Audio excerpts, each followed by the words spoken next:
Decisiveness caused him to do far more damage than a less assertive president would have. The critical turning point came on September 12, 2001. Al-Qaeda's attacks on the United States on 9/11 violated the universal norms of civilized society, and the immediate global outpouring of empathy for the U.S. was unparalleled. Accordingly, September 12th was a defining moment in American history. The United States was not only an economic powerhouse and a military superpower, but also enjoyed unprecedented moral authority. Bush could have capitalized on that support, but instead he squandered it. He strutted around like a cowboy and then picked a fight with Iraq. By conflating the events of 9/11 and Saddam Hussein, Bush precipitated the deterioration of America's position abroad, led the United States into a $3 trillion war in Iraq that cost more than 4,000 American lives, and an unwinnable conflict in Afghanistan, promulgated an egregious doctrine of preventive war, alienated America's allies, weakened its alliances, and inspired young Muslims throughout the world to join the jihad. If Saddam and his secular regime had remained in power, the so-called Islamic State of Iraq could not have been created, and the ISIS we know today would not exist. Domestically, the hysteria unleashed by his administration undermined civil liberty, eroded the rule of law, and tarnished respect for traditional values of tolerance and moderation. "I am the war president," Bush once boasted, asserting sophomoric delight in military braggadocio.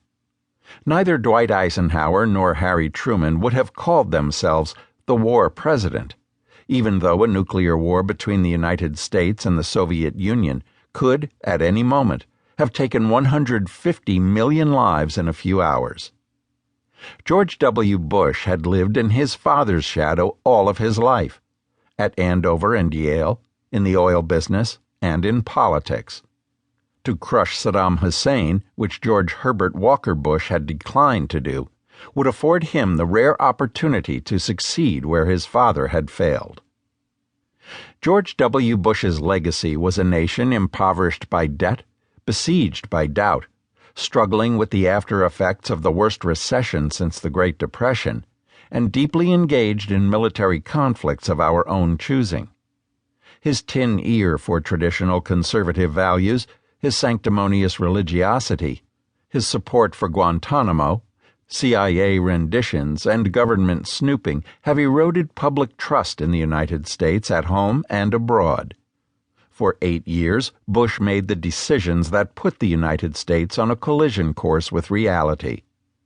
To argue that by taking the actions that he did, the president kept America safe is meretricious.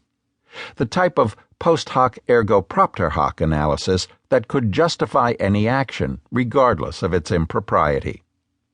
The fact is, the threat of terrorism that confronts the United States is, in many respects, a direct result of Bush's decision to invade Iraq in 2003. Bush was the decider, but he did not wrestle with the details of policy, particularly foreign policy. By contrast, FDR and Eisenhower determined every nuance of America's global stance. Roosevelt had no foreign policy advisor. Harry Hopkins was the president's personal emissary with foreign leaders, and Secretary of State Cordell Hull was relegated to diplomatic housekeeping.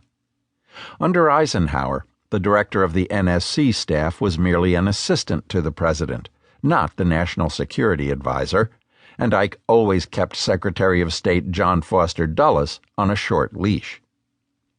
Bush took a different view of the chain of command. Not since the days of Warren Harding, Calvin Coolidge, and Herbert Hoover, the Republican hands-off-the-ship-of-state trinity of the 1920s, had a president been so detached from the detailed, day-to-day determination of policy alternatives. Bush saw issues in terms of black and white. There were no subtleties and no shades of gray.